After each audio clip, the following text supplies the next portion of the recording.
모든 것이 은혜입니다.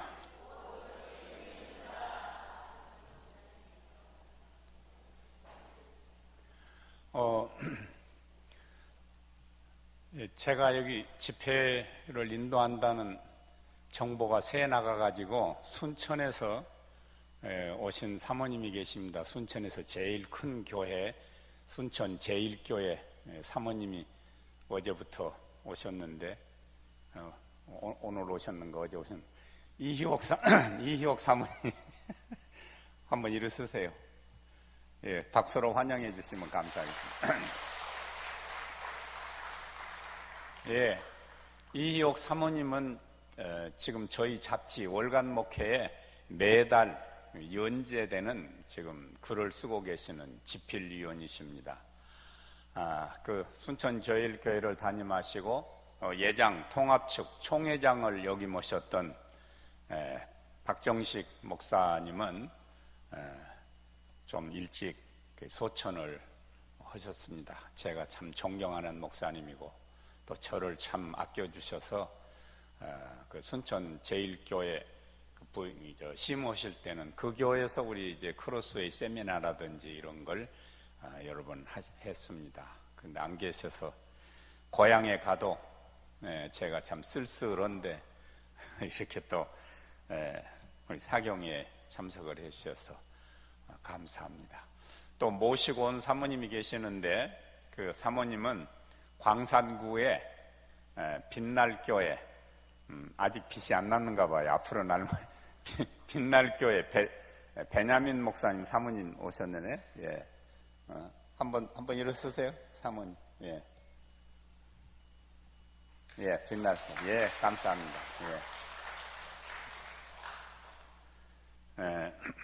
낮에 안 오신 분들은 참 안 오시기 잘했습니다. 낮 공부 시간에. 왜냐 그러니까 제가 조금 더 반복을 할 거거든요. 그러니까 수지 맞았다 생각하시면 됩니다. 완전하게 만드신, 창작하신 하나님의 작품이 죄가 들어옴으로 파괴됐다.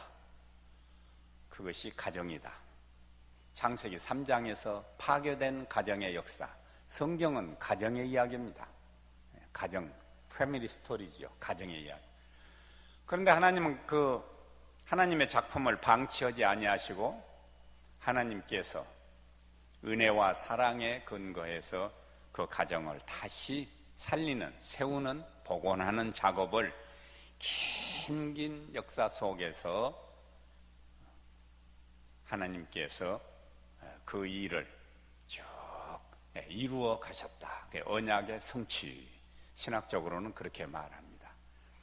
그렇게 하셔서 가정을 완전하게 복원, 그 작품을 완전하게 만드셨는데 그것이 예수 그리스도가 이 땅에 오신 것이다. 왜냐? 예수 그리스도께서 가정을 통해서, 가정의 틀 속에서, 가정이라고 하는, 가족이라고 하는 패러다임 속에서 오셨어요. 예수님. 그렇게 안 오고도 하나님 얼마든지 우리를 구원하실 수 있지만 이것이 하나님의 방법이에요. 하나님의 패러다임이에요.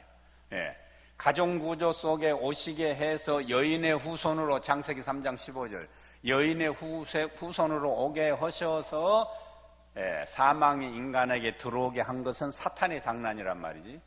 그 뱀의 머리를 상하게 할 것이다. 사탄의 권세, 사망 권세를 깨트리셔서 파괴돼서 완전히 그냥 전적으로 부패된 가정을 완전하게 복원하셨단 말이죠. 예수님께서. 그러신 다음에 예수님이 어떻게 보여주셨느냐? 육신의 혈통의 가정, 그것을 넘어서서 하나님께서 완성해 주신 그런 가정, 즉 아버지 하나님을 한 분 아버지로, 신랑은 오직 한 사람 예수 그리스도가 우리의 신랑인 새로운 가정을 완성해 주셨다. 그것이 오늘 오전 공부한 것입니다. 그러니까 요약해서 제가 말씀을 드린 겁니다. 그러면 우리가 완성을 했는데 그러면 여기서 남편은 뭐이고 아내는 뭐이고 자녀는 뭐이냐? 이제 이거 우리가 현실에 여기에 서 있는 우리가 그 물음을 이제 제기를 한 겁니다. 그렇습니다. 장차 하나님 나라에 가서 그 완전한 가정으로 그렇게 산다 하는 것, 그것은 우리가 의심의 여지가 없습니다. 마가복음 12장에 보니까 부활이 없다고 하는 사두가인들이 예수님께 와가지고는 예수님을 시험을 합니다. 올가미에 들어가게 하려고. 부활이 없다고. 사두개파들은 부활을 안 믿어요. 사두개파, 모세 오경만 믿는 사람들이에요. 예수님께 질문을 합니다. 한 여인이 시집을 가가지고 그 집에 장남하고 살다가 후사가 없었다. 그 다음에 차남하고 또 살았다. 그걸 수혼법이라 그럽니다. 율법에 허용이 되어 있습니다. 그 집에 그런 유산을 물르기 위해서. 그 다음에 삼남, 셋째하고 살다가도 또 후사가 없었고, 넷째하고 살다가도 후사가 없고, 다섯째, 여섯째, 일곱째하고, 그 집에 아들도 참 많아요. 그러니까 그 집에 가서 7 형제하고 살았다. 그런데 그 여인이 장차 부활해서 하나님 나라에 가게 되면은 누구의 아내가 될 것이냐? 첫 번째 태프를 끄는 장남의 맏며느리가 될 것이냐? 큰 자부가 될 것이냐? 아니면 최근까지 살았던 막내의 아내가 될 것이냐? 이런 질문을 했어요. 그러니까 미래의 가정 구조에 대한 질문이지요. Q&A란 말이에요. 그러니까 예수님이 답변을 합니다. 성경도 모르고 법도 모르고 참으로 어리석은 질문을 하는구나. 우리가 부활해서 영원한 생명에 들어가면은 시집가고 장가가는 것이 없느니라. 모두가 천사처럼 변한다. 그랬습니다. 그러니까 우리가 가야 할 그 미래는, 아이고 여기서 정들었는데 아내하고 남편하고, 아이고 여기서 눈에 넣어도 아깝지 않는 자녀들 손자들 다 있는데 하늘나라에 가가지고는 그게 다 없다고 그러면 무슨 재미로 사냐? 그것이 인간적인 생각이요, 인간적인 의식이요, 인간적인 사고방식으로 미래를 내다보는 거예요. 이게 잘못된 거예요. 고정관념을 깨세요. 그건 아프지도 않아요. 그 깨는 것은. 이의용 교수가 쓴 책의 제목입니다. 고정관념은 깨도 아프지 않다. 우리는 좀 고정관념에서 살아요. 과거의 패러다임으로 미래를 내다보려고 한단 말이죠. 미래는 우리가 생각하는 거하고는 다른 빛깔로 오고 있는 것입니다. 영원한 세계, 하나님께서, 예수님께서 준비하신 거기에 들려 올라가서 우리가 영원한 삶을 살게 될 때는 이 땅에서 살던 그런 의식이 아니란 말이죠. 그게 내 아내고 내 남편이고 이런 그 상황이 아니란 말이죠.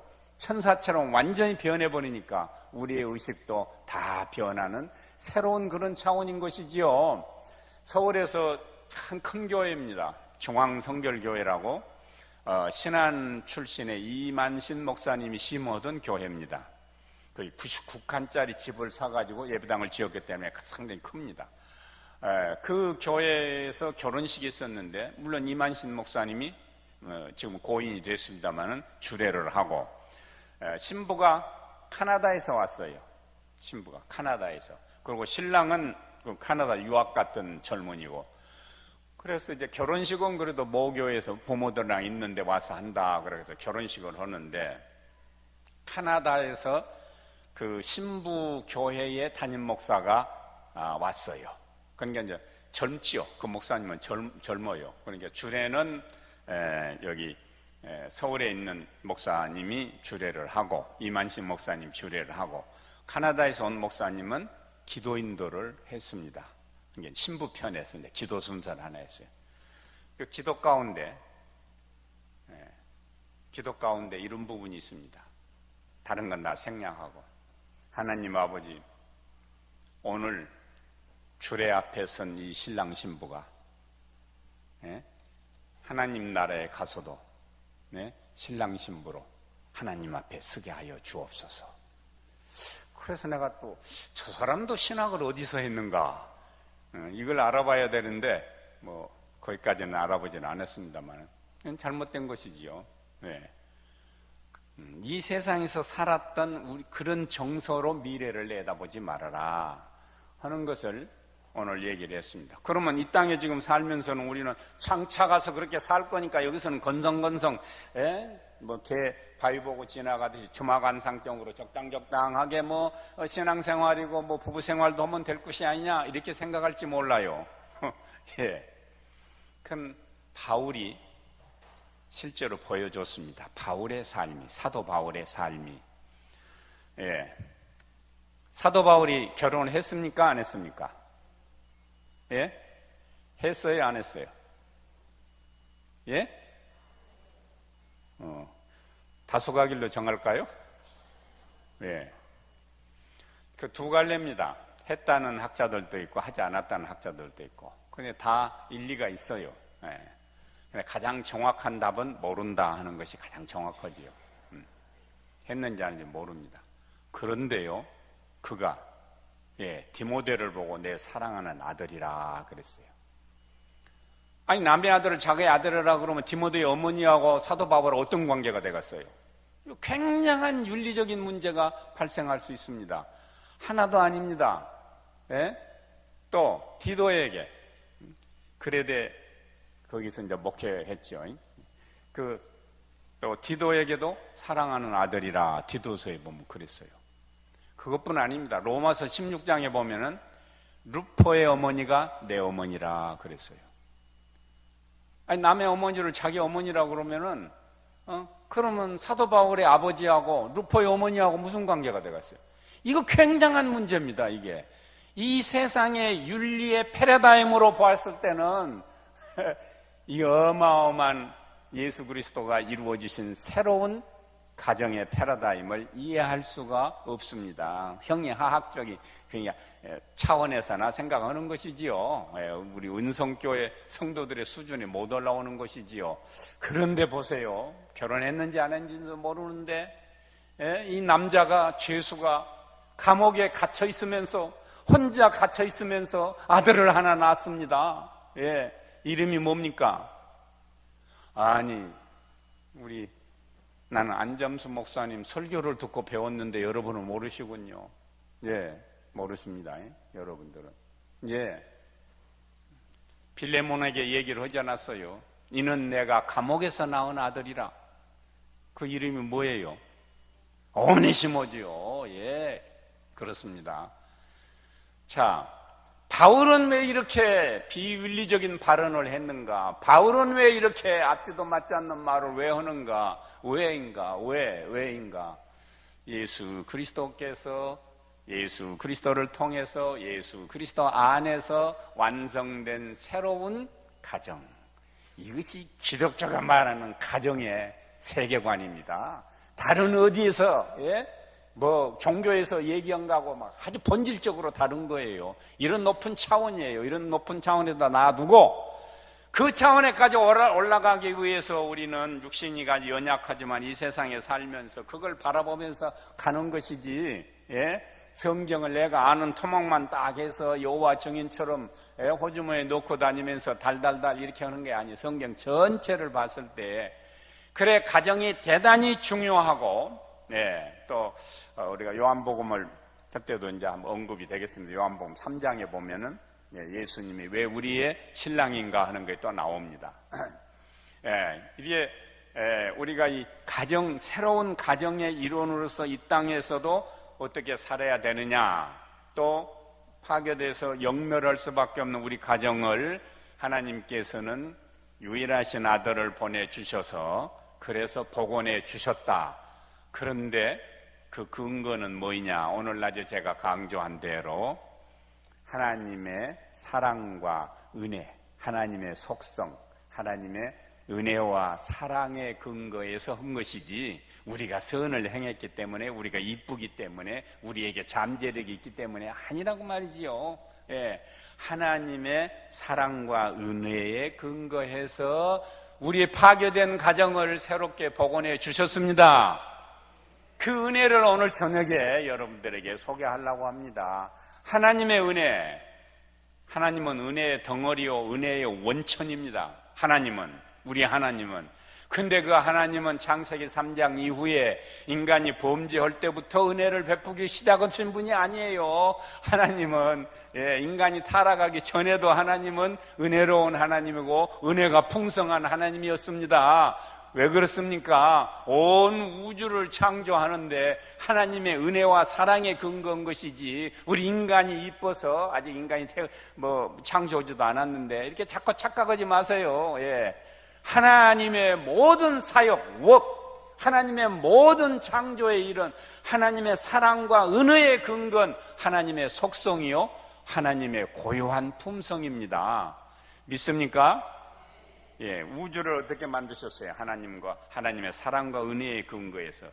지구에서 은하계까지 가는데 33,000 광년이 걸린대요. 광년이라고 하는 건 빛이 1년 동안에 가는 그런 속도거든요. 빛이 1초에 지구를 7바퀴 반 돈다고 그랬지요. 그것도 오늘 낮에 했어요. 그런데 빛이 33,000년, 33,000년을 가야 닿을 수 있는 것이 은하계의 은하계, 여름에 우리가 많이 보는 그 은하계. 우주가 얼마나 큽니까? 하나님이 우리 지구 이거 하나만 보고 우주를 만드셨습니까? 이건 인간의 오만이지요. 하나님의 은혜와 사랑은 가히 우리가 헤아릴 수가 없는 그 은하계의 직경을 탁 통과하는데 10만 광년이 걸린다 그랬어요. 10만 년이 걸려요. 빛의 속도로 은하계 직경을 통과하는데. 그 다음에 오리온 별 하나 직경을 통과하는 데는 4억 3천, 그거 직경의 길이는 4억 3천 마일이라 그랬습니다. 오늘 낮에 오신 분들은 그 다음에 좁혀서 우리 인간의 이런 모든 재원들을 제가 쭉 소개했어요. 그건 다시 반복하지 않겠습니다. 왜냐 그러니까 오늘 낮에 오신 분들 커피 사드리면서 좀 얘기를 해달라 하면서 전달을 받으시기 바랍니다. 누가 시편 8편 1절을 한번 찾으세요. 시편 8편 1절. 시편 8편 1절.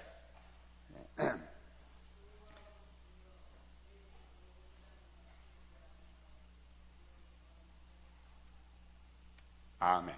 아멘. 다 같이 시작.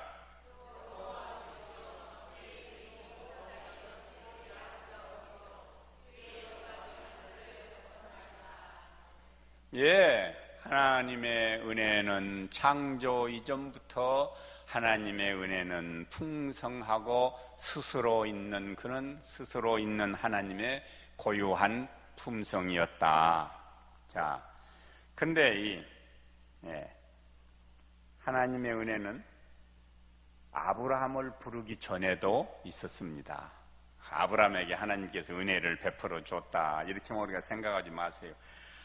아브라함을 부르시기, 아브라함은 언제 불렀습니까? BC 2000년 경에 불렀습니다. 창세기 12장에서 이제 부르지요. 노아 홍수 사건 다 지난 다음에 창세기 12장, 창세기 11장 끝에 아므람으로 나옵니다. 처음에는 아므람, 그때 아브라함은 17장에서부터 아브라함이 됩니다. 그러니까 11장 끝머리 보면 아므람으로 나오고 12장 1절에서 3절 역시 아므람이지만 그때 이제 부릅니다. 내 친척 본토 아비집을 떠나 내가 지시한 땅으로 가라. 내가 너로 큰 민족을 이루게 하고 모든 민족이 너를 통해서 복을 받는 복의 채널, 복의 배달부를 내가 만들겠다. 그것이 아브라함과의 언약인데 얼마나 은혜예요. 아브라함, 야, 너는 키도 크고, 응? 너는 아주 신실하게 살았고, 너는 의로운 사람이니까 나는 너를 부른다, 콜링한다. 그게 아니에요. 아브라함 아주 개구장이고 나쁜 사람이에요.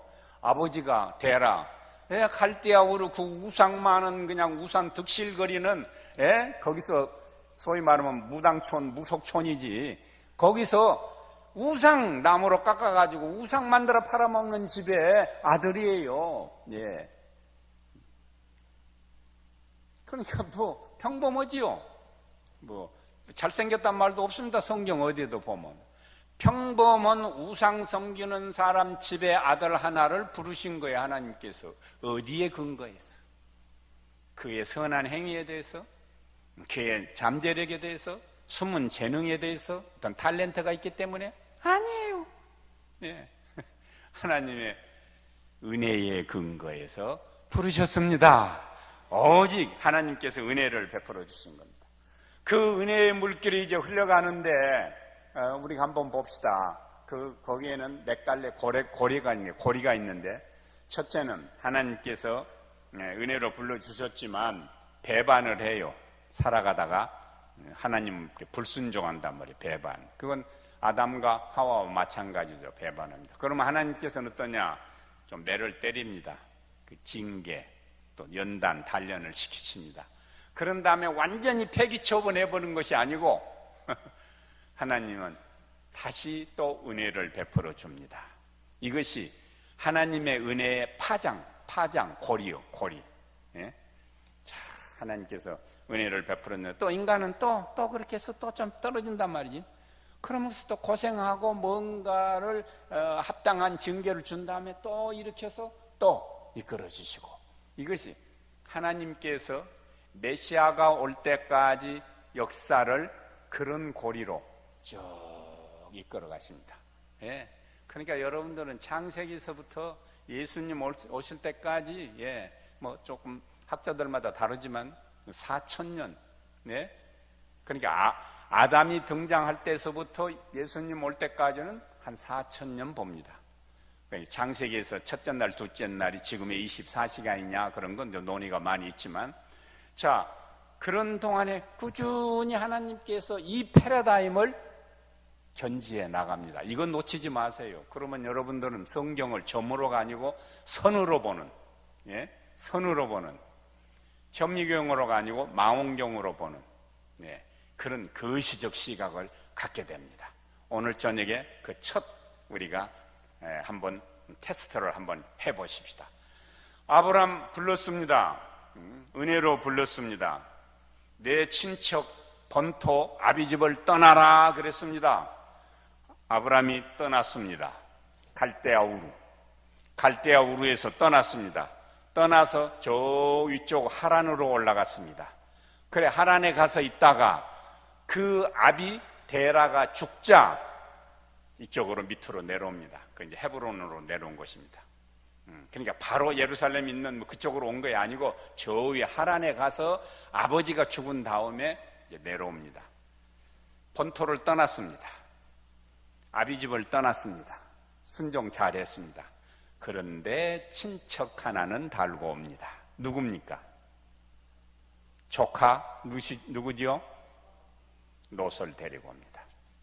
아브람 개구장이, 아브람 용서할 수 없는 아브람, 어떻게 그런 아브람을 우리가 본받을 수 있는가? 그렇죠. 아니, 완전하게 순종을 해야지. 순종에 틈새가 있는 거예요. 틈새가 완전하게 순종해야지.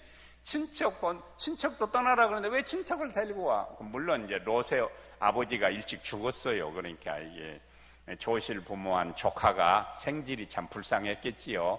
그러니까 이제 데리고 왔겠지만 인간적인 접근이지. 예. 하나님이 하시는 하나님의 말씀에는 그런 인간적인 접근은 허용이 안 됩니다. 예. 완전한, 하나님께서는 흠이 없는 완전한 순종을 원하십니다.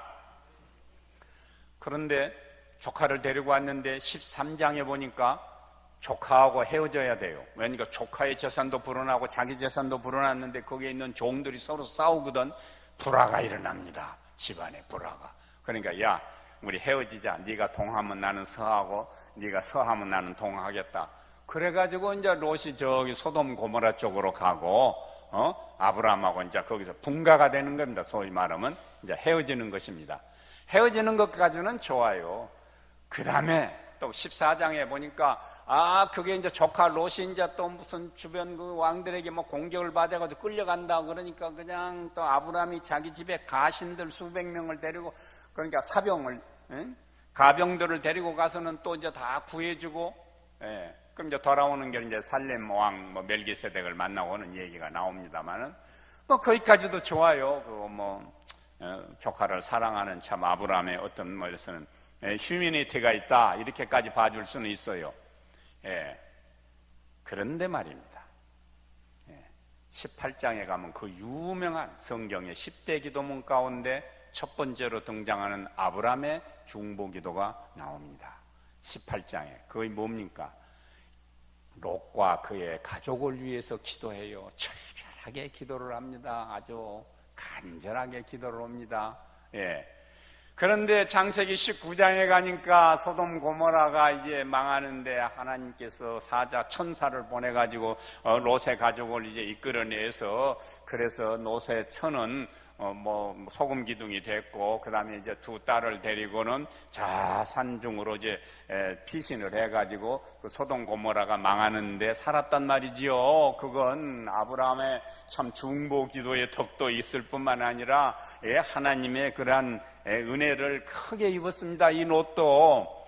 그러면 잘 살아야 되잖아요. 잘 살아야 되잖아요. 19장, 창세기 19장에 보니까 이 말이죠. 두 딸이 이제 아버지를 술을 먹여가지고 만취가 된 다음에, 큰 딸이 들어가서 아버지하고, 관계를 해서 아들을 낳습니다. 그것이 모압입니다. 그 다음에는 또 둘째 딸이 또 아버지를 술을 먹여가지고 들어가서 관계를 해서 아들을 낳습니다. 그의 암몬입니다. 예. 모압과 암몬 자손의 그 조상이 됩니다. 그것이 근친상간, 예, 롯의 두 딸하고 사이에서 난 모압과 암몬입니다. 모압과 암몬 족속이 오늘날도, 예, 신약시대에 와서 오늘날도 하나님의 구속사에 아주 악성적인 방해꾼들입니다. 예, 아브라함을 본받겠습니까? 그 점만 보면 우리가 아브라함을 본받을 수가 없습니다. 거기까지는 아브라함을 본받을 수가 없습니다. 예. 물론 이제 22장에 가서 모리아산에서 이삭을 드리고, 또 그렇게 믿음으로 그 믿음을 보고 하나님께서 의롭게 봐주시고, 예. 그것이 이제 로마서 4장에서 바울이 이제 해석을 해줍니다만은, 자, 그런 점으로 봤을 때 하나님께서는 버리지, 왜 아브라함을 버리지, 왜 그런데 또 인도해 주시고, 또 그런 실수를 한 다음에 그 다음에 그거 가서 이삭을 죽이든지 말든지 놔둬 버리지. 왜 사라에게서 난 자가 약속의 아들이라고 했는데 거기서 이삭이 죽어버렸으면은 그러면 어떻게 되겠어요? 너 시에서 그랬는데, 그건 하갈이 낳는 것은 계산에 안 넣었으니까, 그건 노예의 아들이라 그랬으니까 하나님께서. 이게 중요한 하나님의 구속의 역사 가운데, 하나님의 은혜의 흐름 가운데, 하나님의 은혜의 강이 도도히 흐르는데 대단히 중요한 부분들입니다. 이런 부분들이. 예, 아브라함의 믿음이 출중했기 때문에 하나님께서 그를 들어 쓰신 것이 아니고, 믿음의 조상을 만든 것이 아니란 말이죠. 하나님의 은혜에 근거해서 인도했습니다. 이삭은 그러면 출중하고 이삭은 괜찮았습니까?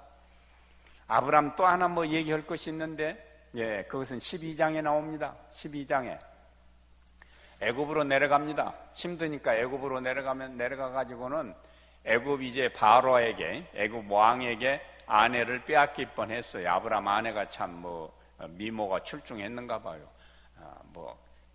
굉장히 미인이었을 것이다. 그런 생각은 우리가 할 필요가 없어요. 왜냐하면 거기는 아프리카 아닙니까? 아프리카. 예. 그런데 히브리 여인이 왔으니까 이쁘게 보였겠지요. 그야. 예. 그런데 자기 누이라고 하고 아내라고 안 하고 말이죠. 그게 바로 왕에게 잡혀 들어갔는데, 일종의 수종들게 생겼는데, 그런 결정적인 순간에 여러분, 아브라함이 머리띠를 띠고 그 앞에 가서 농성을 했다는 얘기 들어봤습니까? 단식 투정했단 말 들어봤습니까? 무능하기 그지없어요. 누가 아브라함 같은 남편을 하고 살겠어요? 무능하기 그지없다고요. 아내를 뺏기고도 멍청하게 있는 거예요. 나중에 그래서 재물을 많이 받으니까 또 좋았는지 모르겠어요. 한 번도 아닙니다. 이게 20장에 가면 그랄 왕 아비멜렉에게 똑같은 일이 벌어집니다. 예. 아브라함 본받겠어요? 아브라함 본받을 수 있는 남편이 있으면 앞으로 나와보세요. 그런 남편을 원하는 아내 나와보세요. 예. 이삭이 똑같이 그렇습니다. 이삭도 예. 이삭도 또 자기 아내 리브가 이거 누이라고, 누이는 누이지요. 뭐. 그래가지고 또 뺏길 뻔했지요. 네. 부전자전이에요. 하나님은 그들의 신선한 삶을 보고 그들의 선한 행위를 보고 지켜주시고 인도해 주시는 것이 아니고 절대로 하나님께서 세우신 언약을 신실하게 끌고 가기 위해서 우여곡절 끝에서도 하나님은 또 은혜를 베풀고 또 인도해 주시고 살아날 길을 열어주신다. 이것이 하나님의 은혜의 파장입니다. 야곱. 아이고 야곱. 예. 그런데 이 야곱을 하나님이 택한 거예요. 태중에서 택해버렸어요. 네, 태중에서. 왜 예서를 택하지? 혹시 여담으로 제가 이제 뭐 하늘나라에 가서 사람들을 다 만나볼 수 있다면은 뭐 이름표가 다 있는 적이 있다면은 나는 야곱보다는 에서를 만나고 싶었어요. 참 멋있어요. 에서는 나중에 동생이 뭐 이렇게 예물을 줘도 내 재산도 많다 그러고 그 다음에 또 이제 서로 뭐 세력이 커지니까 에서가 툭 또 이사를 가요. 멋있지요. 에서 장자 같은 거 그게 뭐냐? 무슨 실용주의 팥죽을 먹지요. 뭐 이것도 얼마나 멋있어요. 그런데 에서 그거 하나님이 태중에서 택했는데도 그 어머니 리브가 하고 공모를 해가지고 아버지도 속이고 그 형도 하나밖에 없는 형도 속이고 그 천하의 몹쓸 놈 야곱을 본받자 IMF 때 가장 많이 등장한 사람이 야곱하고 요셉이라 그러더라고요. 야곱하고 요셉. 아무리 야곱을 본받아봐도 구원받지 못합니다. 우리는 예수님을 본받아야지요. 동의하십니까? 동의 안 하시면 또 한 30분 설명해요. 저녁에 할 일도 없고. 예. 일찍 가고 싶으면 대답을 빨리 하셔야 돼. 예. 그렇습니다. 이 야곱도 그것뿐입니까? 그 다음에 가가지고는 또 삼촌 라반의 집에 있으면서도 수단 방법 다 가리지 아니하고 그 애교로 다 봐줍시다. 거기에 뭐 똑같은 놈들이니까 라반도 그냥 계약을 몇 번씩이나 변경하고 중동의 뭐 시대의 사기꾼 이런 설교 제목도 있더라고요. 저기 시애틀에서 설교한 목사님. 저는 이제 목사님들 설교만 50년을 보고 산 사람이 돼가지고 그런 것만 늘 남아 있어요. 예. 예. 중동의 뭐 시대의 사기꾼 라반 설교 제목이 그래요. 그러니까 뭐 그건 놔두고 중요한 부분이 있습니다. 예. 31장에 창세기 31장에 라반 삼촌하고 헤어지지요. 이제 와요. 자기가. 그러니까 인사도 안 하고 오니까 막 라반이 쫓아와가지고 이놈아 왜 인사도 안 하고 네가 그냥 도망가느냐. 그러니까 또 막 야곱이 길게 변명하고 권색나가고 좋다. 그런데 왜 내 신을 가져가느냐? 내가 집에서 모시는 신을 왜 가져가느냐? 신. 그건 이제 드라빔이라고 그래가지고 그 중동 지역의 신은 집에서도 자기들에게 신앙을 한다. 그래서 한 12인치쯤 된다고요. 이 정도 되는 것으로 해서 집에다가 이렇게 합니다. 작은 불상 놓듯이. 근데 신전은 크게 지어요. 바알 신상도 집에다가 놓는 것은 이만한 거예요. 그걸 왜 가져갔느냐 이거지요. 그러니까 야곱이 찾아보세요. 가져가지 않았습니다. 그런데 누가 가지고 있는 건 야곱이 두 아내 가운데 라헬을 그 동생 라헬을 사랑하는데 그 라헬이 그것을 말 한 장 거기다가 딱 감추고는 거기 딱 앉아가지고 나는 내려가지 못합니다. 아빠 내가 내려가지 못합니다. 그랬다고요. 자, 야곱이 라반의 집에서 하나님을 신실하게 섬겼고 그의 가정이 신실하게 여호와 하나님을 경배했기 때문에 하나님이 복을 주셨습니까? 아닙니다. 예. 그 31장 그 나올 때까지 그 다음에 그건 이제 언제 없어지느냐? 그러니까 35장이 없어져요. 그건 그 야곱가가 우리 다시 베델로 올라가자 하는 게 35장 이야기예요. 창세기. 그때 그런 걸 다 해서 나무 밑에 묻어놓고 올라갑니다. 내가 외로워 돌베개를 베고 누워서 하늘에 그런 사닥다리 사자를 봤던 그 베델로 올라가자, 내가 거기에 제단을 쌓겠다는 명세한 그 베델로 올라가자 하면서 우리의 가지고 있는 모든 것들, 거의 우상 심볼들 모든 액세서리 이런 거 다 해서 나무 밑에다가 묻자 하는 거예요. 창세기 35장 야곱 가정의 종교 개혁입니다. 그전에는 야곱 그게 참 별 볼 일 없이 사는 놈이었어요. 그 가족이 그 안에도 그렇습니다. 그럼에도 불구하고 하나님께서는 야곱에게 왜 30장에서부터 막 그냥 감당할 수 없을 정도로 복을 부어 주셨는가? 자녀도 많이 낳게 하셨는가? 하나님의 은혜지요. 야곱은 일부 일초로 신실했습니까? 윤리적으로 그랬습니까? 아니, 아내가 몇이에요? 그래서 이제 아들들도 이제 12이 이제 됩니다만은, 그래서 장자를 세워서 너의 그런 그 메시아 언약이 지키게 하라. 아니에요. 성경에는 장자권이 아니에요. 예수님의 족보는 장자가 아닌 분들이시여. 슬퍼하거나 노하지 마세요. 네 번째 아들 유다를 통해서 여호와의 그러한 언약이 흘러가게 하는 겁니다. 야곱이 회개했기 때문에, 야곱이 신실하기 때문에 아닙니다. 하나님의 은혜에 의해서. 그 외에 요셉도 마찬가지입니다. 하나님의 은혜예요. 하나님의 은혜. 자, 이렇게 가정을 통해서 메시아를 보내주겠다고 약속하신 하나님은 그 가정이 신실하지 아니할 때에도 하나님은 포기하지 아니하시고 끊임없이 그들을 지켜주시면서 인도하시면서 복을 주시면서 은혜를 베풀어 주셨다. 그리고 430년은 기록이 없습니다. 성경에. 이스라엘 백성들이 애굽에 내려가서 430년. 그건 창세기 15장에 이미 나와요. 아브라함에게 하나님이 얘기합니다. 약 400여 년 동안 너희들이 이방에 가서 나그네가 될 것이다. 그 다음에 4대가 지난 다음에 4대. 그러니까 야곱에서 내려가 가지고 야곱의 후손 4대가 된 다음에 그 다음에 큰 무리가 돼서 나올 것이다.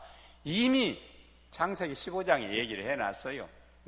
그 야곱이 태어나기도 전에, 야곱이 태어나기도 전에, 이삭이 태어나기도 전에 이미 얘기를 했어요. 창세기 15장에서. 그래서 거기 가서 430년 있는 다음에 나옵니다.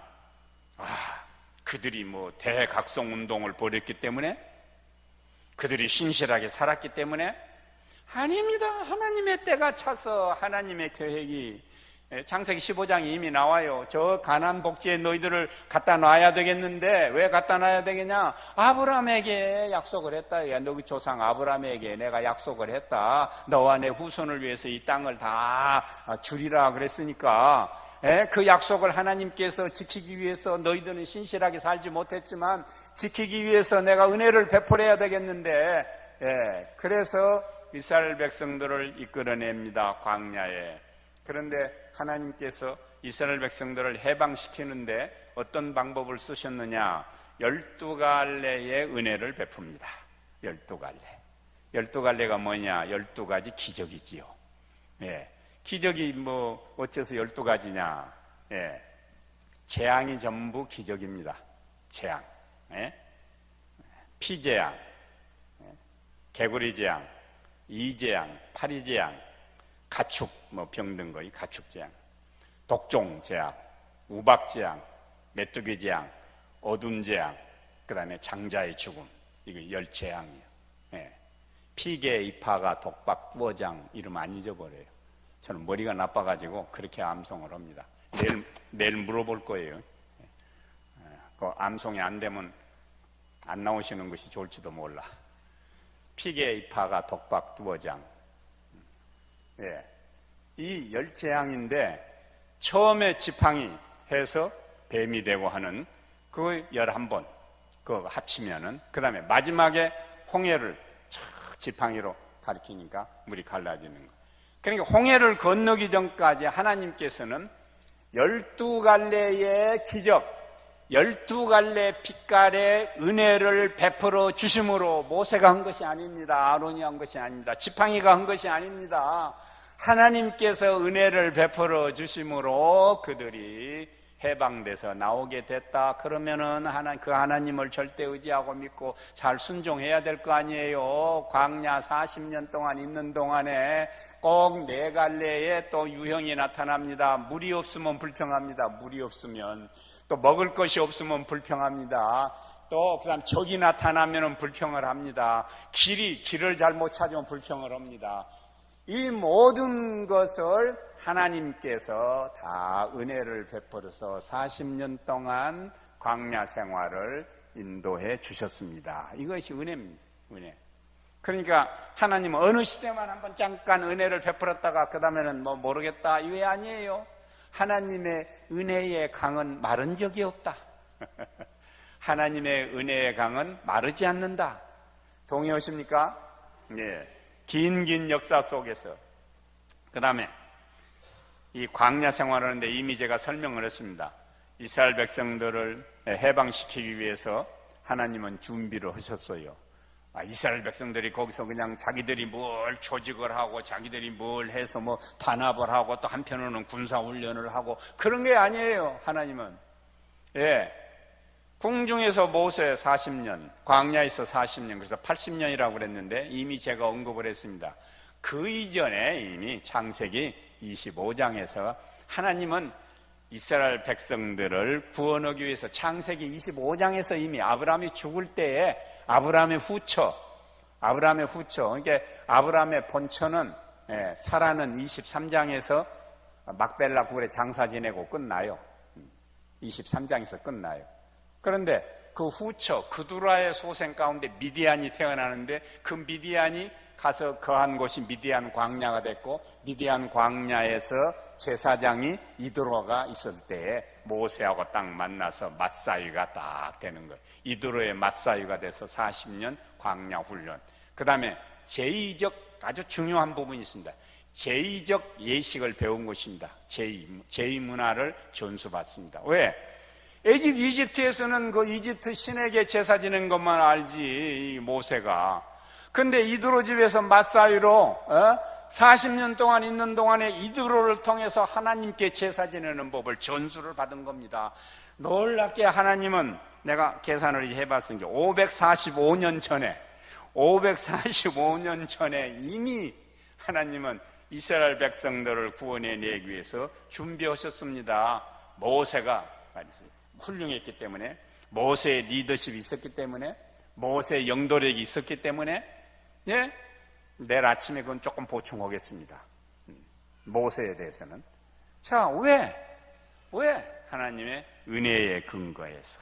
그래서 하나님께서는 그들을 인도하시면서 출애굽의 여정마다 하나님의 은혜의 강은 부비치고 있었다. 가나안 복지에 딱 들어왔습니다. BC 1406년이죠.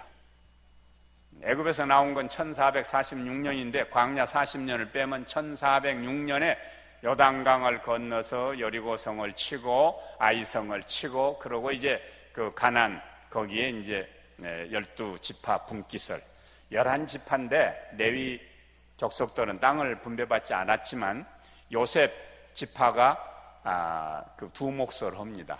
요셉 지파가. 그 요셉도 하나들이니까 요셉 지파하고 한 분깃을 준 것이 아니고 요셉의 두 아들 이름으로 나눠서 받아요.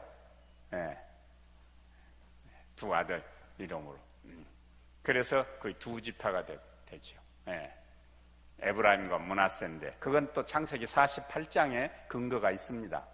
야곱이 그 요셉의 두 아들을 놓고 이제 안수를 오면서 내 아들이라 그랬어요.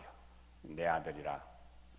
그러면서 므낫세가 큰 아들이고 에브라임이 작은 아들인데, 그래서 이제 요셉이 큰 아들을 그 야곱의 오른쪽에다 갖다 놨는데, 그렇게 이제 안수기도 받으려고 하는데 이렇게 손을 엇갈리게 해가지고 야곱은 그게 130세 넘어 이제 곧 죽을 때가 됐는데도 그렇게 사람을 속여요. 그러니까 이렇게 하니까 요셉이 기분 나빠가지고 아버지 이놈이 큰아들입니다. 알았다고 두 번 거의 반복해서 나옵니다. 지도 둘째인데 지가 장자권을 가져서 그래서 그런지 이렇게 했어요. 하여튼 그게 좀 이상한 부분들입니다. 그 이제 족장의 축복권이라고 이제 신학에서는 그렇게 얘기를 합니다만, 자 어쨌든지 그렇게 해가지고 나와서 12지파의 분깃을 나눠줘 있으면서 하나님께서 신명기 12장 이후에 여러 번 강조합니다. 한 장소에서 하나님께 경배를 드리라. 한 장소에서 12군데서 다 제사 지내지 말고 한 장소에서만 하라. 그것을 다윗이 했습니다. 다윗이 기한 야림에 빼앗겨 있던 이제 법궤를 갖다 놓고 뭐하고 하는 것입니다. 근데 사사시대에는 이제 그런 그 성소를 만들어 놓고 성막을 만들어 놓고 뭐 지내니까 뭐 두 군데서 어쩔 때는 지내기도 하고 뭐하고 뭐 좀 그랬어요. 그 사사시대에 보면은 제사장이 뭐 여러 족속들에게 있고 그랬습니다. 혼란스러운 거예요. 이 사사시대가 가장 타락하고 혼란스러워요. 왜냐? 먹축업이나 하던 친구들이 광야에서는 농사를 짓지 아니하고 잘 만나를 먹고 잘 살았던 그런 그 새로운 세대, 신세대들이요. 거기서 나올 때 20세 미만들만 들어갔으니까 그들이 들어가가지고 그럼 가만히 봤더니 가난해서 살고 있었던 사람들 보니까 농사를 짓는단 말이죠. 우리도 농업으로 전업을 하자. 그 농사는 어떻게 짓느냐? 거기 원주민들은 비가 와야 풍년이 든다 이거지요. 비를 누가 내리느냐? 바알신이 바알과 아세라가 내려준다 이거지요. 비를 오게 하려면 어떻게 해야 되느냐? 우리가 제사를 지내야 된다. 그래야 기우제를 지내듯이. 이걸 본받는 겁니다. 그들이 무엇입니까? 풍요와 번영의 문화를 닮아가는 거예요. 풍요와 번영. 그래서 종양말에도 포난의 사음욕이요 그 말이 있어요. 배가 부르고 따뜻하면 음탕한 것을 생각하기 마련이다. 기한의 발도심이라. 줄이고 추우면은 도심이 바란다. 그래서 교훈적인 것은 중국 사람들이 서로 언급을 했어요. 뭐 성경에도 비슷한 얘기가 많이 있지만, 자 그렇게 해가지고는 이 사사들이 이제 전부 그 사사들을 세우는데 하나님께서는 그 지역이 넓으니까 그러니까 사사들을 이제 세워가지고는 그 지파 거기에서 무슨 재판 사건이 있으면 이제 올라오게 이렇게 하라 그랬습니다. 소위 말하면은 재판관이지 그거 뭐 지도자는 아니죠. 재판법. 그건 이미 출애굽 때 모세도 했던 거 아닙니까? 그럼 혼자 다 하니까 그 장인이 나누어서 해라. 큰 것만 내가 하고 1심, 2심, 3심 제도 같이 해라. 이제 이렇게 얘기를 한 겁니다. 그렇게 하는데 이게 이스라엘 백성들이 그냥 너무 우상을 많이 섬기니까 하나님께서 은혜를 베풀었는데 너희들이 범죄를 하는구나. 불순종 타락하는구나. 은혜, 그 다음에는 타락, 범죄. 그 다음 단계는 하나님께서 징치하는 거예요. 매를 때리는 겁니다. 그 다음에는 또 이제 하나님께서 은혜를 베풀어주고 이것이 반복된다 그랬습니다. 광야에서도 반복됐습니다. 이 사사시대도 똑같이 반복됩니다. 딱 7번 반복됩니다. 사사께 별거 아니에요. 복잡한 것 같지요? 그건 다른 교회 교인들이 복잡한 거지. 우리 윤성교회 교인들은 복잡하잖아요. 딱 7번 똑같은 패턴이 딱 7번 반복됩니다. 어떻게 반복되냐? 백성들은 우상을 섬깁니다. 그러면 하나님께서 매를 때리는데 어떻게 때리느냐? 주변에 있는 족속들을 하나님의 진노의 막대기로 하나님의 군대로 이렇게 세워서 사랑하는 자기 백성을 칩니다. 이것이 하나님의 방법이에요. 우리가 이해할 수가 없지요. 하박국이 그래서 그냥 하나님께 매달린 겁니다. 하나님 그럴 수가 있습니까? 우리가 얼마나 제물을 드리고 우리가 하나님의 백성인데 왜 하나님을 알지 못하는 이방 나라를 들어서 사랑하는 하나님의 백성을 때립니까? 이거 말도 안 됩니다. 그것이 하박국서입니다. 2장까지가 그것이 지금 항의를 하는 것이 하박국 선지자가 신학서적입니다. 하박국서는. 자, 그런데 맨 먼저 메소포타미아 사람들을 들었어요. 메소포타미아에 있는 그 족속을 들어가지고는 이스라엘 백성을 막 치는 거예요. 그런데 이스라엘 백성들이 이제 죽겠다고 그러지요. 뭐 죽겠다고. 그러니까 하나님께서는 또 사사를 세워서 턱 물리쳐. 온니엘. 첫 번째 사사지요. 온니엘을 이렇게 세워가지고 그래서 물리쳐요. 온니엘이 군 출신이고 그 사람이 무사입니까? 아니에요. 다만 하나님의 말씀을 대행하도록 온니엘을 세워서 그 사사입니다. 사사. 그래서 물리칩니다. 두 번째는 모압 족속. 그 아까 얘기한 그 모압, 근친상간으로 태어난 그 모압 족속이 또 이스라엘 백성들을 점령해야 합니다. 그 다음에는 왼손잡이 누구? 에웃을 들어서 사사 에웃을 들어서 왼손잡이 들어서 물리칩니다. 그 다음에 블레셋이 쳐들어옵니다. 블레셋이 두 번 쳐들어와요. 블레셋이 쳐들어옵니다. 그럼 또 죽겠다 그러면 하나님께서 또 그 블레셋을 삼가를 통해서 물리칩니다. 세 번째입니다. 네 번째는 가나안 족속들이 쳐들어옵니다. 그럼 또 죽겠다 그러면은 어느 정도 매를 맞게 놔뒀다가 그 다음에 하나님께서는 드보라 여선지지요. 드보라하고 그 다음에 바락이 그 사사기에서는 사사란 말이 안 나오는데 나중에 이제 히브리서라든지 딴 데 보면은 그 사사 직분을 행했다 그래서 사사의 반열에 넣기도 하고 안 넣기도 하고 그럽니다. 그냥 넣어주자고요. 이쁘니까. 그 드보라 여선지 밑에서 이 바락에 가가지고 탁 물리칩니다.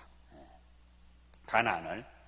그 다음에 미디안이 쳐들어왔을 때는 또 농사 짓던 농사꾼 기드온을 불러가지고 또 탁 물리칩니다. 그 다음에 암몬이 쳐들어왔을 때는 또 자기 그 외동딸을 들였던 누구? 입다를 들어서 탁 물리칩니다. 마지막 7번째 블레셋이 쳐들어옵니다. 그럴 때 무지막지한 힘센 사람 삼손을 들어서 물리칩니다. 이게 딱 7번이에요. 7번. 그러니까 똑같아요. 범죄하면 하나님께서 이방 나라를 들어서 매를 때려. 그 다음에 이제 죽겠다고 하냐, 그러면은, 그 다음에는 완전히 다 쓸어버린 게 아니에요.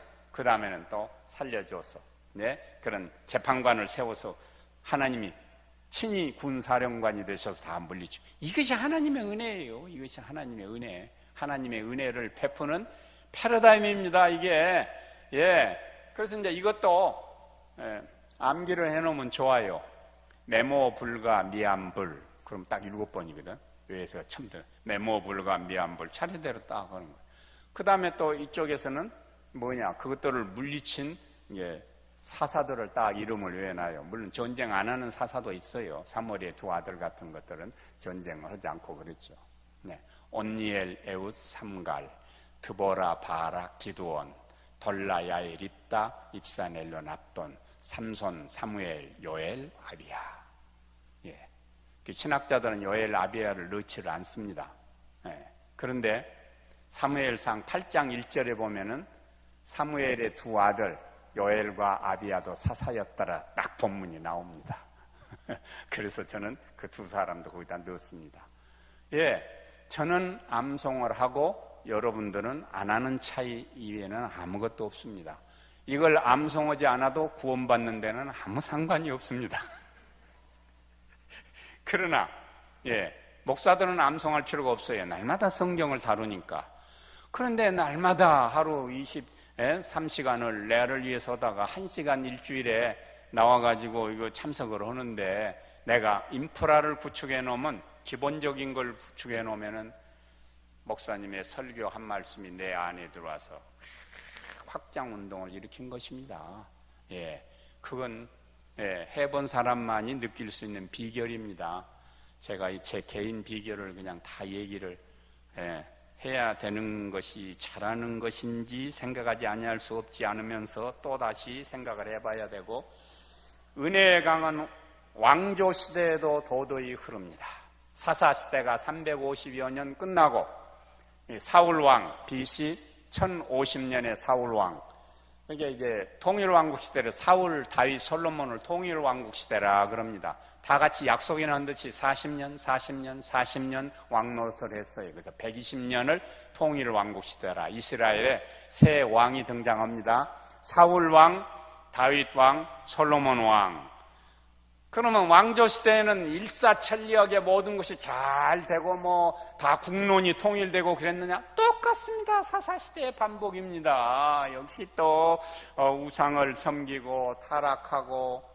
그런데 하나님은 이 왕조 시대에는 조금 방법을 또 하나를 씁니다. 그건 뭐냐? 그러니까 경고를 합니다. 그건 누구를 세웠냐? 그러니까 선지자들을 세웠어요. 왕들은 이제 리더십을 발휘하게 하고 제도권에서, 그 다음에 그 왕들을 감시할 수 있는 사람으로 선지자를 세운 것입니다. 선지자들은 어디에 근거냐? 신명기에 근거해서, 그 신명기 신학이라고 그러죠. 그래가지고 보는 거예요. 신명기에 비춰서 보니까 이게 다윗이 옳은가 틀린가 이걸 보는 거. 그러면서 이제 공격을 하는 것입니다. 청와대에 가서 밥이나 얻어먹고 들락날락 하는 그런 성직자가 아닙니다. 잘못된가? 바르게 가는가? 바르게 가는 것은 칭찬해주고, 잘못된 것은 공격하고 그런 것입니다. 군중을 동원해서 그들이 나가서 촛불을 켜고 돌을 던지는 건 아니었지요. 하나님의 말씀으로 전하는 것입니다. 상대방에게. 그것이 성경의 패러다임입니다.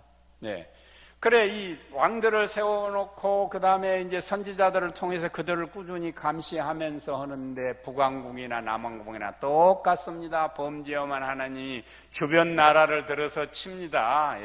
그 주변 나라에 아수르를 비롯해서 뭐 때로는 뭐 애굽을 비롯해서 뭐 바벨론, 메데파사라 뭐 이렇게 해서 왕조 시대 그게 다 반복입니다. 반복. 마지막에는 이제 남왕국 유다가 바벨론에 BC 587년에 포로로 이제 끌려가서 70년 동안은 그 땅에 뭐 살지도 못하게 그렇게 했지요. 북왕국은 721년에 BC 이미 아수르에 망해버렸고, 이게 뭐예요? 하나님 사랑하는 자기 백성을 다스리고, 사랑하는 자기 백성들을 복주시고, 사랑하는 자기 백성들에게 은혜를 베푸시는 하나님의 패러다임이요. 언제든지 모든 것이 편안하고 언제든지 풍요하고 그게 아니에요. 바르게 갈 때는 이프용법이요. 그러니까 너희들이 바르게 갈 때는 하나님께서 놔두고 보고 있지만 잘못 오면은 매를 때립니다. 매를 때린 다음에 완전히 버리질 않아요. 왜? 하나님 약속이 성취될 때까지는 지켜줘야 되니까, 메시아가 올 때까지는 그걸 지켜줘야 되니까. 하나님이 일방적으로 저놈들이 밉지만 그러나 나의 은혜로운 나의 은혜를 성취해야 되니까. 이것이 하나님의 은혜입니다.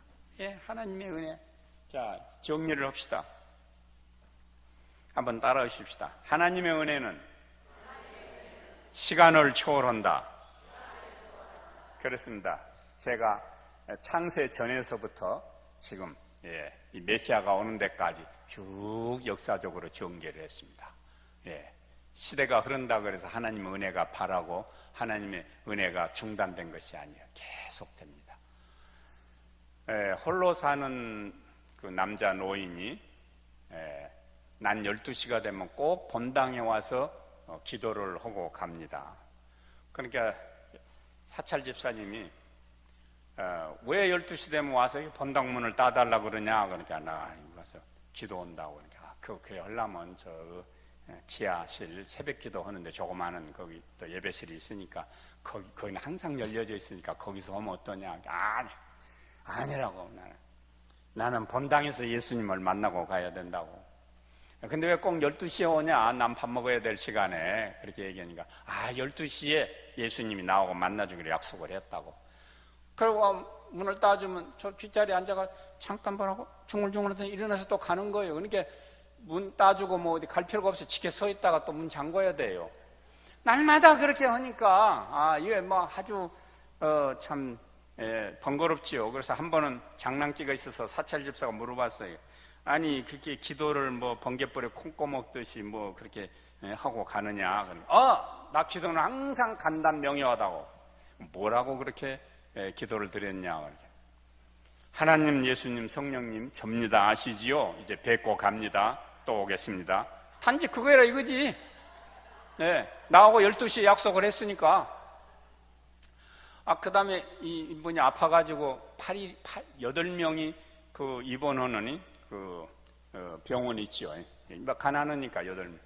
그러니까 입원했는데 뭐 몇 번은 그다 구역에서도 뭐 가서 신방을 가고 교회에서도 몇 번 그렇게 문병 신방을 병원 신방을 했지만 그 후에는 뭐 찾아오는 사람도 없고 그러는데 12시만 되면은 일어나가지고 밥 먹다가도 12시만 되면 일어나서 이 환자복을 단정히 하고 그러고 뭐 앉았다가 그 다음에는 밖에 또 나갔다가 들어오는 거예요. 그러니까 옆에서 밥 먹는 사람들이 이게 지금 식사 시간에 왜 들랑날랑 이렇게 먼지 나는데 하냐. 그러니까 지금 12시에 나를 신방 오신 분이 계셔서 이제 신방 받고 지금 바래다 드리고 온다고. 아무도 안 왔는데 이 사람이 정신까지 이상한가 막 야단하는 게 아니라고. 12시 되면 온다고.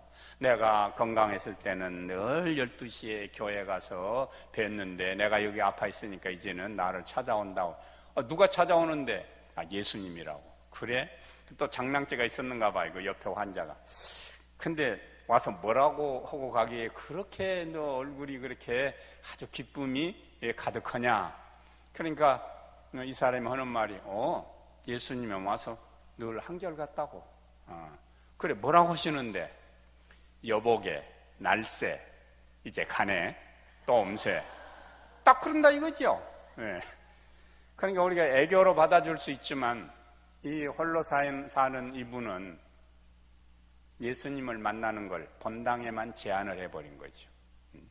그리고 12시라고 하는 시간 속에 딱 제한을 해버린 거예요. 주어를 바꾸자고 제가 첫 시간에 얘기를 했습니다. 내 스케줄에 맞춰서, 내 기호에 맞춰서, 내 기회에 맞춰서, 내 기분에 맞춰서 아닙니다.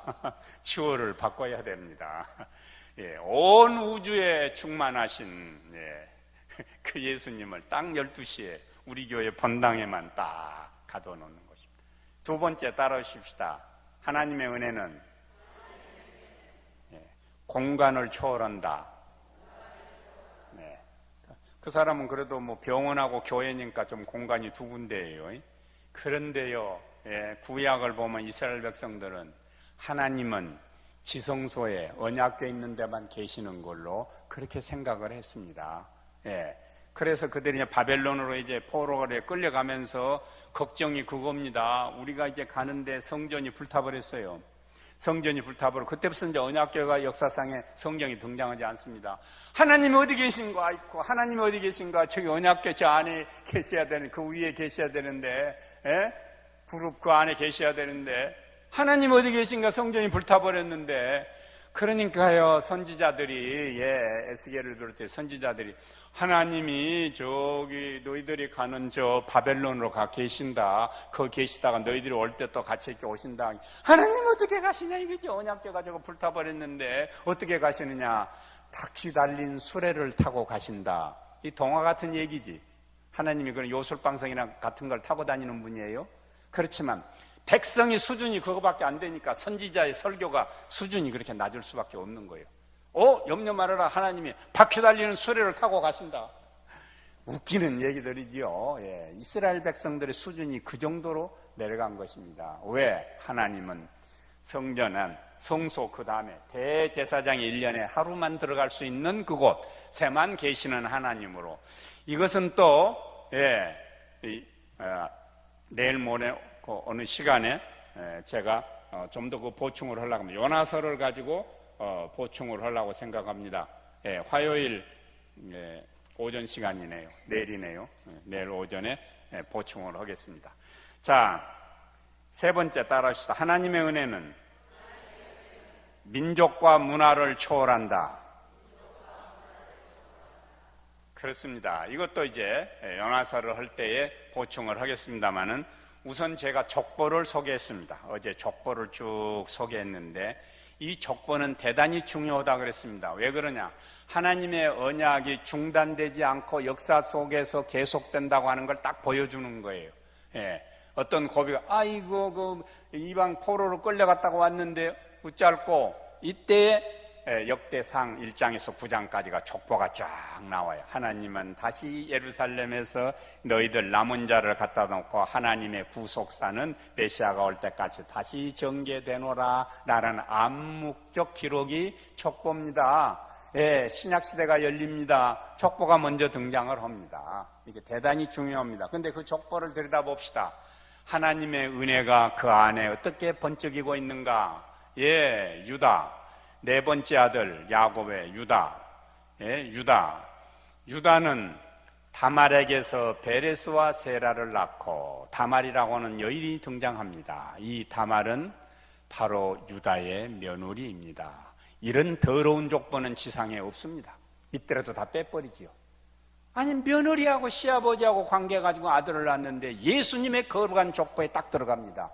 윤리적으로 깨끗했기 때문입니까? 아닙니다. 행위가 아닙니다. 하나님의 은혜입니다. 왜? 이미 약속을 했기 때문에, 그 후손을 통해서 메시아를 보내줄 거 약속을 했기 때문에 하나님께서 은혜의 강물에 그들을 다 집어넣어서 정결하게 사용하시는 것입니다. 그뿐입니까? 라합에게서 보아스를 낳고 그랬거든요. 라합이 뭐예요? 많은 학자들이 기생라합이라고 얘기를 합니다. 기생라합이라고. 전 그건 별로 중요하지 않습니다. 이 라합은 가나안 여인입니다. 여기에 포커스를 맞춰야 됩니다. 본문에는 기생라합이란 말이 없어요. 가나안 정탐 때 이제 기생라합이 등장을 하지요. 그 기생이다 뭐 이렇게도 얘기합니다만은, 그러나 그렇다 하면은 이 라합은 가나안 여인입니다. 가나안 여인은 절대로 너희들이 가나안 복지에 들어가서 그 위에 있는 여인들하고 결혼을 하지 말아라. 혹시 한다고 하더라도 가나안 여인하고는 결혼하지 말아라. 그랬다고요. 근데 가나안 여인이 예수님의 족보에 들어가 있습니다. 룻. 우리가 이제 뭐 효도 얘기할 때 룻을 눈 이야기 많이, 룻기 얘기 많이 하지요. 룻기 그 얘기를 하는데, 이 룻이 모압 여인입니다. 모압 여인은 아까 제가 설명한 대로 아버지하고 딸하고의 근친상간에서 태어난 족속입니다. 모압 여인. 그리고 다윗은 또 어떻습니까? 다윗은 자기 아내들 많은데 우리아의 아내에게서, 여기는 두 갈래가 있습니다. 우리아의 아내 한 것은 병사의 아내를 취해서 솔로몬을 낳아서 예수님의 족보에 솔로몬이 이제 들어갑니다. 그런데 이 우리아는 햇사람입니다. 햇사람은 가나안 7족속 중에 하나입니다. 그런데 성경에는 없어요. 그런데 제가 영국 무슨 성경 인명사전 거기에 본 사람이 얘기하는데, 이 밧세바도 햇사람이다 그런 얘기가 있습니다. 성경 본문에는 없습니다. 그렇다면 이방 여인이 또 예수님의 족보에 들어온 겁니다. 자, 정리하면 이렇습니다.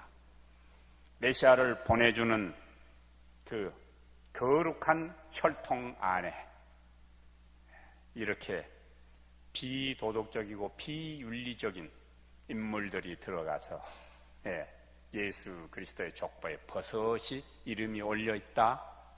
그들의 행위입니까? 그들의 신실한 신앙입니까? 그들의 높은 도덕률입니까?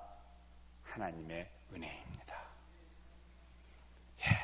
이 하나님의 은혜를 깨달을 때 감복하지 않을 수 없으며 감사하지 않을 수가 없는 것입니다. 그리고 우리가 기쁨이 가득하지 않을 수 없는 것입니다. 이 하나님의 은혜를 어디다가 비유합니까? 어디다가 부모님의 은혜는 가히 없어라고 불교 은중경에 있는 것을 그게 무의 그 양주동이가 그 가사를 써가지고 그걸 많이 불렀지요. 그러니까 사실은 그 불경 노래입니다. 그게 그렇다 하더라도 기도라고 하는 것도 불교에서 먼저 썼으니까 그거 다 따지려고 그러면 우리가 문화를 부인하는 것이 되는데, 자, 이렇게 해서 우리는 바야흐로 하나님의 은혜는 시간도 공간도 민족과 문화와 국가와 경계를 초월해서 끊임없이 하나님께서 하나님의 뜻을, 하나님의 꿈을 이루시는데 굽이치고 있다. 이것이 사도행전적 세계관이라. 예, 성경 구절 하나 찾고, 예, 오늘 얘기를, 낮에는 좀 길게 해라 그랬는데 짧게 했다고 뭐라 그러시는데, 얼마나 더 해야 되는지를 모르겠고, 예, 조금 남은 것이 있으면 그거 내일 낮에 하기로 하고, 로마서 3장 29절 누가 한번 찾으시고, 에베소 1장 8절도 누가 한번 찾으세요. 로마서 3장 29절 누가 한번 찾으시고, 그 다음에 에베소 1장 8절 찾으시고. 자, 하나님의 사랑은 시간과 공간과 민족과 국가와 문화를 초월한다. 로마서 3장 29절 시작.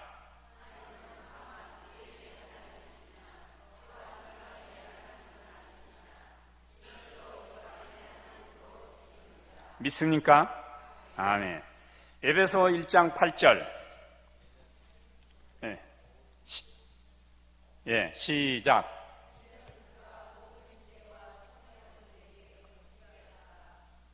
예. 로마, 방금, 에베소 1장 8절.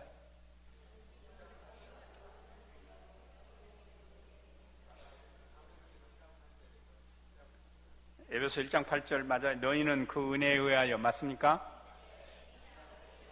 2장 8절. 예, 70 전에는 이런 일이 없었어요. 다 같이 시작.